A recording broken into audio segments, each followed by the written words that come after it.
Hello everyone, गायत्रीज edu world में आप सभी का स्वागत है।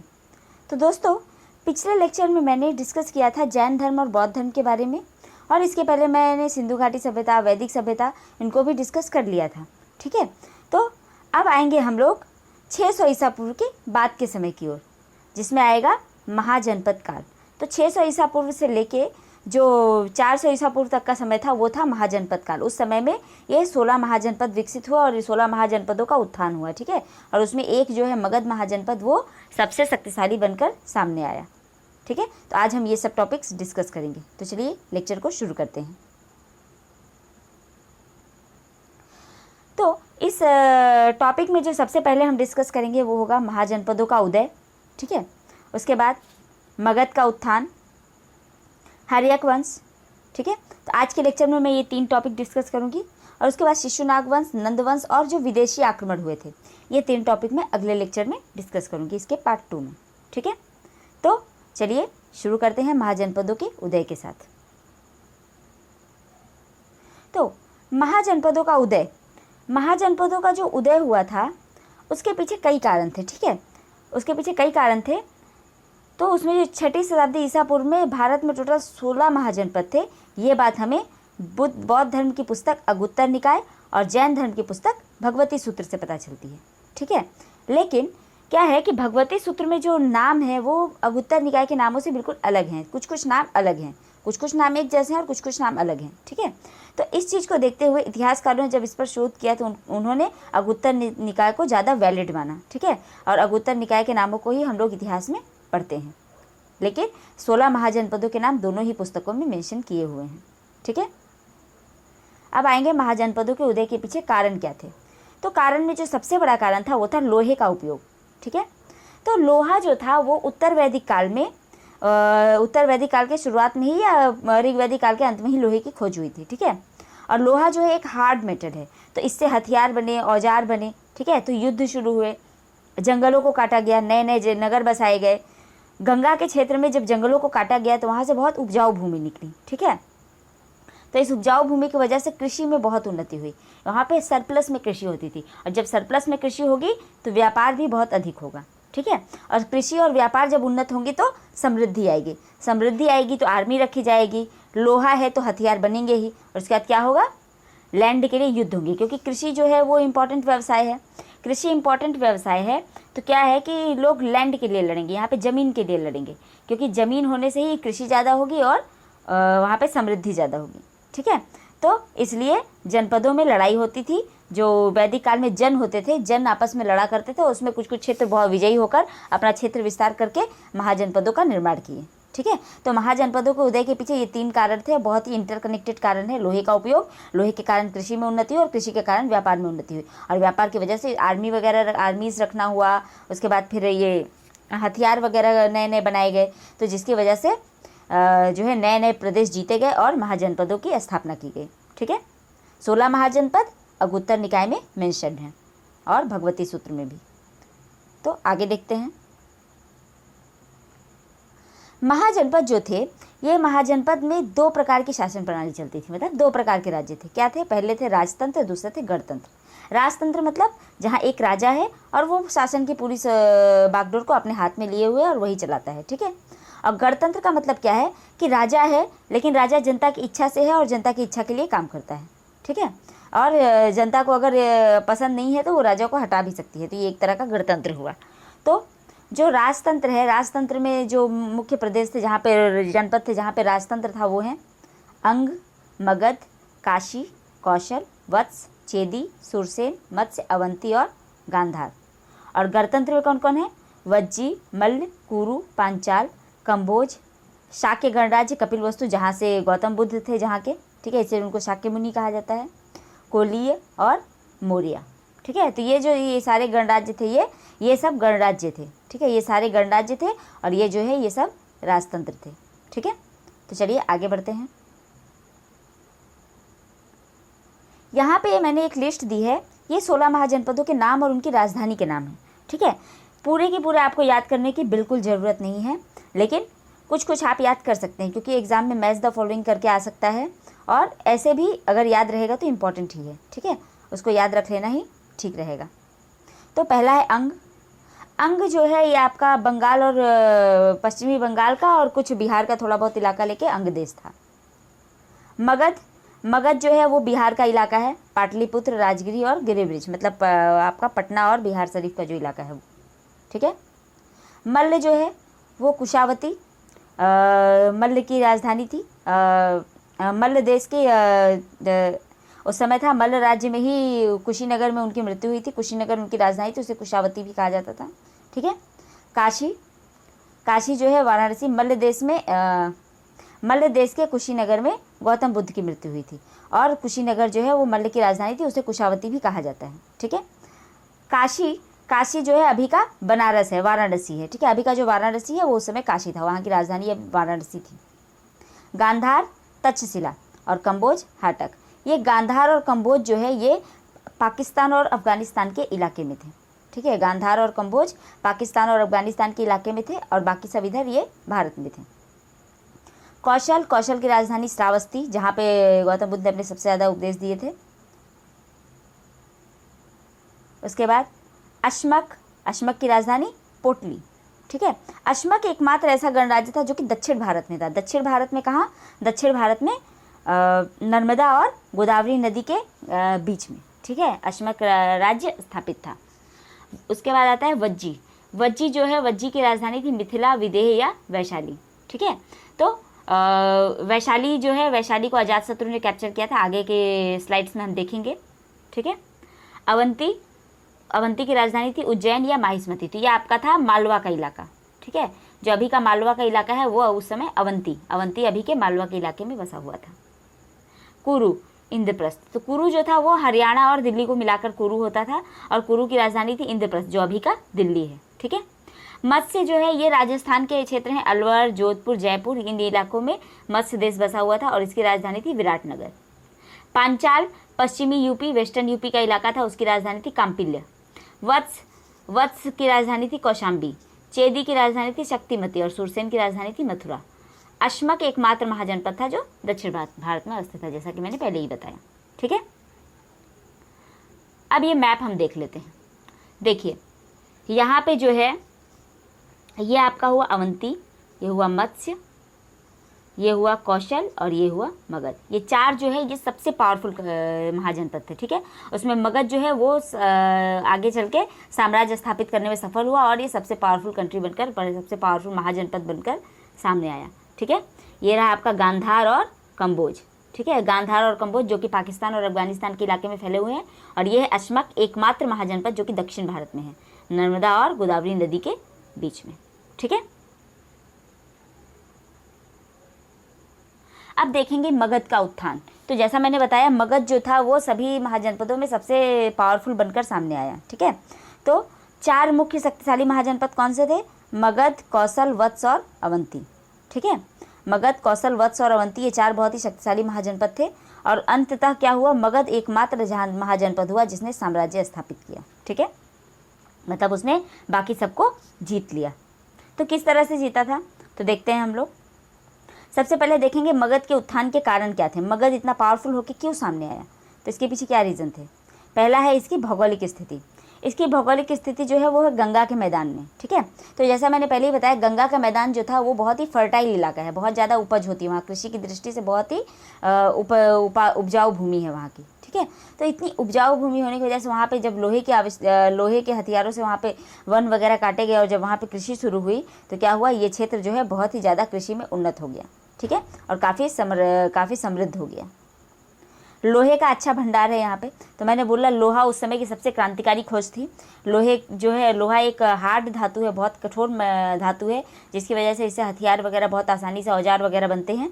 तो लोहा जो है उस समय की सबसे क्रांतिकारी खोज थी। तो लोहे का अच्छा भंडार राजगिरी और उसके आसपास के इलाकों में भरा पड़ा था, ठीक है। तो वहाँ से इन लोगों को लोहा प्राप्त हो जाता, जिससे इन्हें आधुनिक हथियार मिले, जिससे इन्होंने तरह तरह के हथियार बनाए और युद्धों में उनका इस्तेमाल किया और ये विजयी रहे, ठीक है। तीसरा है नदी परिवहन। तो इन्होंने जो है नदी में परिवहन की व्यवस्था बनाई हुई थी, ठीक है। नदी के द्वारा ये जो है ट्रैवल करते थे, तो नदी के द्वारा जो है जाना बहुत ही आसान हो जाता था, बहुत ही जल्दी पहुंच जाते थे। तो ये चीज़ भी इनके युद्धों में सहायता करती थी, जिसकी वजह से ये भी इनके मतलब उत्थान का एक कारण बना। इनके जितने भी राजा हुए, मगध साम्राज्य के जितने भी राजा हुए, वो एक कुशल योद्धा थे, ठीक है। अधिकतर राजा जो है वो कुशल योद्धा थे, इसलिए उन्होंने युद्ध लड़कर नए नए प्रदेशों को जीता और मगध साम्राज्य का विस्तार किया था। सिक्कों का प्रचलन हो चुका था, जिसकी वजह से इनका व्यापार भी काफ़ी उन्नत रहा, ठीक है। कैसे सिक्के? तो आहत सिक्के, जिनको काशार्पण कहा जा सकता था। तो उन सिक्कों के प्रचलन की वजह से व्यापार में भी काफ़ी उन्नति हुई। पड़ोसी राष्ट्रों में वैवाहिक संबंध, तो जो मगध का उत्थान होने के पीछे ये भी एक कारण था कि इन्होंने पड़ोसी देशों के साथ वैवाहिक संबंध स्थापित किए थे, ठीक है। मतलब कुछ कुछ देश थे जिनसे इनकी दुश्मनी थी, इन्होंने वहाँ पे विवाह कर लिया, जिससे अब वो देश जो है इनके कंट्रोल में आ गए, ठीक है। इनसे उनकी जो है संधि हो गई या मित्रता हो गई, ठीक है। युद्धों में हाथियों का उपयोग किया, तो जितने भी महाजनपद थे सब जो है घोड़े का उपयोग करते थे, ठीक है। लेकिन ये एकमात्र ऐसा महाजनपद था जिसने युद्ध में हाथियों को इंट्रोड्यूस किया और हाथियों का उपयोग किया, जिसकी वजह से ये युद्ध में विजयी रहे, ठीक है। मगध में सबसे प्राचीनतम वंश की स्थापना की थी वृहद्रथ ने, जिसकी राजधानी थी गिरिव्रज, ठीक है। सबसे पहला जो यहाँ पे वंश स्थापित किया गया था उसकी स्थापना की थी वृहद्रथ ने और राजधानी थी गिरिव्रज। अब आते हैं हर्यक वंश पे। हर्यक वंश जो है ये मगध का सबसे मतलब शुरुआती में सबसे शक्तिशाली शासन हर्यक वंश का ही हुआ, ठीक है। साम्राज्य विस्तार के क्षेत्र में सबसे पहला कदम हर्यक वंश ने ही बढ़ाया था। तो इसमें जो सबसे पहले किंग थे वो थे बिंबिसार। बिंबिसार ने हर्यक वंश की स्थापना की थी, ठीक है, और गौतम बुद्ध और महावीर के समकालीन थे। ये गौतम बुद्ध के भी समकालीन थे और महावीर के भी समकालीन थे, और इन दोनों ही धर्मों का प्रभाव बिंबिसार पर था, ठीक है। और ये मुख्यतः बौद्ध धर्म के अनुयायी थे।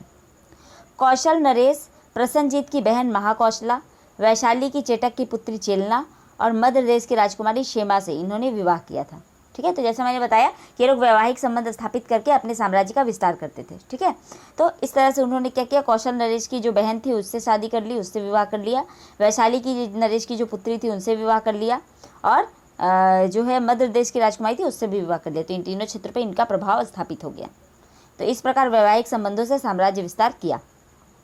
वृहद्रथ को हराकर अंग देश को जीता, ठीक है। अंग को साम्राज्य में मिलाया वृहद्रथ को हराकर, ठीक है। तो इस तरह से धीरे देखिए ये लोग अपना साम्राज्य विस्तार कर रहे हैं। हर्यक वंश में सबसे पहले जो अस्थायी सेना स्थापित हुई थी वो थी बिंबिसार के पास, ठीक है। बिंबिसार ने एक अस्थायी सेना लाई थी, तो इसीलिए इनको सैनीय नाम से भी जाना जाता है। बिंबिसार को इसीलिए सैनीय नाम से भी जाना जाता है। बिंबिसार ने ही राजगृह नगर की स्थापना की थी और इसे अपनी राजधानी बनाया था। तो पहले राजधानी क्या थी? गिरिव्रज, ठीक है। तो गिरिव्रज की जगह राजगृह को अपनी राजधानी बनाई थी बिंबिसार ने, ठीक है। अब आते हैं इसके बाद अजातशत्रु का पुत्र जो है बिंबिसार का पुत्र अजातशत्रु गद्दी पर बैठता है। कैसे? अपने पिता की हत्या करके, ठीक है। कितना 943 643 जो है ये 543 ईसा पूर्व में बैठते हैं। 500 तो ये गद्दी पर बैठे। प्रारंभ में जैन धर्म का अनुयायी था, फिर बौद्ध धर्म को अपनाया। प्रथम बौद्ध संगीति अजातशत्रु ने ही राजगृह में आयोजित की थी, ठीक है। तो अजातशत्रु जो था वो पहले जैन धर्म को मानता था और फिर बाद में वो बौद्ध धर्म को उसने अपनाया, ठीक है। तो अजातशत्रु गद्दी में बैठा था 493 ईसा पूर्व में, ठीक है। ये 943 हो गया, ये 493 होगा, ठीक है। Sorry for the mistake. तो अजातशत्रु जो है 493 ईसा पूर्व में गद्दी पर बैठा अपने पिता बिंबिसार की हत्या करके, और ये जैन धर्म का अनुयायी था, ठीक है। लेकिन फिर भी बाद में ये बौद्ध धर्म का अनुयायी बना और इसने प्रथम बौद्ध संगीति भी बुलाई थी गौतम बुद्ध की मृत्यु के बाद। कब? तो 483 ईसा पूर्व में, ठीक है। काशी को जीता और अपने मामा प्रसन्नजीत को युद्ध में हराकर कौशल को भी जीत लिया था। किसने? अजातशत्रु ने। वज्जी को 16 वर्ष के संघर्ष के बाद जीता। मतलब वज्जी को 16 वर्ष का संघर्ष करना पड़ा। वज्जी को ये जल्दी नहीं जीत पा रहा था, ठीक है। तो वज्जी को जीतने में इसे काफ़ी टाइम लगा और 16 वर्षों के संघर्ष के बाद इसने इसे जीता, ठीक है। जैन धर्म के कुछ ग्रंथों से हमें पता चलता है कि अजातशत्रु ने लिच्छवियों के विरुद्ध भी युद्ध किया था, ठीक है। लिच्छवी मतलब अपनी जो है उसकी माँ जो थी चेलना, वो लिच्छवी गणराज्य की राजकुमारी थी, ठीक है। लिच्छवियों की राजकुमारी थी। तो उसको उसने जो है उस पर भी आक्रमण किया और उसे भी जीता। तो उसमें उसने किस किस चीज़ का व्यवहार किया था युद्ध में? रथ मूसल और महाशिला कंटक का। ठीक है, तो ये जो 2 हथियारों का प्रयोग उसने किया था। तो उसमें रथ मूसल क्या था? रथ मूसल जो था एक प्रकार का आरी जैसा हथियार होता था जो कि रथ के पहियों की धुरी में मजबूती से लगा रहता था। ठीक है, और रथ जैसे आगे बढ़ता था रथ की धुरी घूमती थी और रथ मूसल भी घूमता था और सामने जो भी शत्रु आता था उसको वो काट देता था। ठीक है, तो इस तरह से उसके जो है एक नए प्रकार का हथियार का इस्तेमाल हुआ था युद्धों में। उसके बाद महाशिलाकंटक क्या था? महाशिलाकंटक जो है एक प्रकार का हथियार होता था जिससे क्या करते थे? पत्थरों की बारिश करते थे शत्रु के सेना के ऊपर। ठीक है, पत्थरों की बारिश की जाती थी शत्रु सेना के ऊपर जिससे विपक्षी सेना तितर बितर हो जाए। ठीक है, इसे हम मिसाइल या तोप का आदिम रूप कह सकते हैं। मतलब मिसाइल या तोप जो है यहीं से शुरुआत हुई थी ऐसा कहा जा सकता है। ठीक है, क्योंकि ये कुछ वैसे ही काम करता था। तो ये मैप आप देख सकते हैं।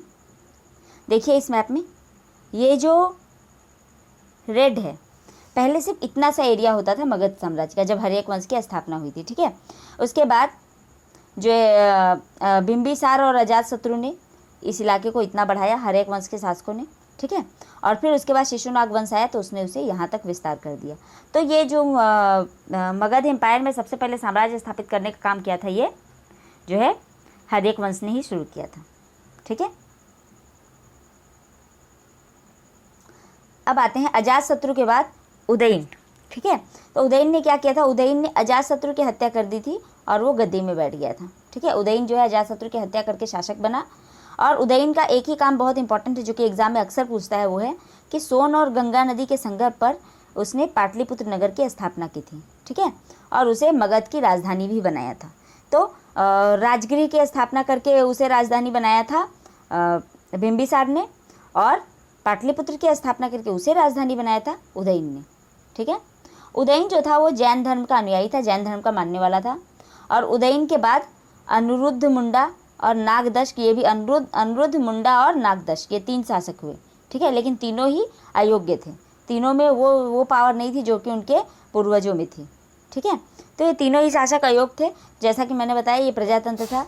नागदश्क को हटाकर उसकी जगह पर शिशुनाग वंश की स्थापना की गई। ठीक है, तो नागदश्क इस प्रकार नागदश्क जो था वो हर्यक वंश का सबसे अंतिम शासक था। ठीक है, तो आज का लेक्चर यहीं पे ख़त्म होता है। अब देखते हैं आज के लेक्चर की क्विज। तो क्विज में जो पहला प्रश्न है वो है कि किस पुस्तक में महाजनपदों का उल्लेख है? तो कौन कौन सी ऐसी पुस्तकें हैं जिसमें महाजनपदों का उल्लेख किया हुआ है? दक्षिण का एकमात्र महाजनपद कौन सा था? सबसे शक्तिशाली महाजनपद बनकर कौन सा जो है राज्य उभरा? किसने हर्यक वंश की स्थापना की थी? अजातशत्रु को और किस नाम से जाना जाता है? किसने प्रथम बौद्ध संगीति बुलवाई थी? पाटलिपुत्र नगर की स्थापना किसने की थी? हर्यक वंश का अंतिम शासक कौन था? ठीक है, तो ये रहे हमारे प्रश्न। इनके उत्तर आप लोग कीजिएगा और कमेंट बॉक्स में अपना स्कोर बताइएगा। अब आते हैं पिछले दिन के क्विज की ओर। पिछले लेक्चर में जो मैंने क्वेश्चंस पूछे थे। ठीक है, तो ये पिछले लेक्चर के क्विज में ये पहला प्रश्न था, बौद्ध धर्म के प्रवर्तक कौन थे? दूसरा, बुद्ध का गृह त्याग क्या कहलाता है? तीसरा, प्रथम उपदेश क्या कहलाया? बुद्ध का जो प्रथम उपदेश था उसे हम किस नाम से जानते हैं? बौद्ध धर्म में किस चीज़ का निषेध है? किसका किसका निषेध है बौद्ध सिद्धांतों में? प्रथम बौद्ध संगीति जो है किसके काल में हुई थी? हीनयान और महायान ये किस संगीति में बने थे? मतलब किस बौद्ध संगीति में ये हीनयान और महायान अलग अलग हो गए थे?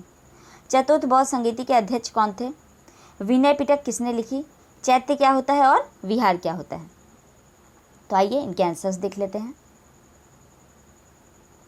बौद्ध धर्म के प्रवर्तक गौतम बुद्ध। बुद्ध का गृह त्याग क्या कहलाता है? महाभिनिष्क्रमण। ठीक है, प्रथम उपदेश जो बुद्ध का था वो था धर्मचक्र प्रवर्तन। बौद्ध धर्म में ईश्वर और आत्मा इन दोनों ही चीज़ों का निषेध किया गया है। ठीक है, प्रथम बौद्ध संगीति अजातशत्रु ने बुलवाई थी। हीनयान और महायान चतुर्थ बौद्ध संगीति में बने थे। चतुर्थ बौद्ध संगीति के अध्यक्ष कौन थे? वसुमित्र। विनय पिटक किसने लिखा? उपाली। चैत्य क्या होता है? बौद्धों का पूजा स्थल। ठीक है, और विहार क्या होता है? भिक्षुओं का निवास स्थान, भिक्षु जहाँ पे निवास करते हैं। ठीक है, तो आज का लेक्चर यहीं पे ख़त्म होता है। आपको लेक्चर कैसा लगा ज़रूर बताइए। अच्छा लगा तो लाइक कीजिए, नहीं अच्छा लगा तो डिसलाइक कीजिए, और ज़रूर बताइए कि डिसलाइक क्यों किया। ठीक है, इस लेक्चर की PDF मैं अपने टेलीग्राम चैनल में दे दूँगी और उसका लिंक मैं डिस्क्रिप्शन बॉक्स में डाल दूँगी। ठीक है, तो वहाँ से आप टेलीग्राम ज्वाइन कीजिए। तो मिलते हैं अगले लेक्चर में, तब तक के लिए नमस्ते, थैंक यू एंड जय हिंद।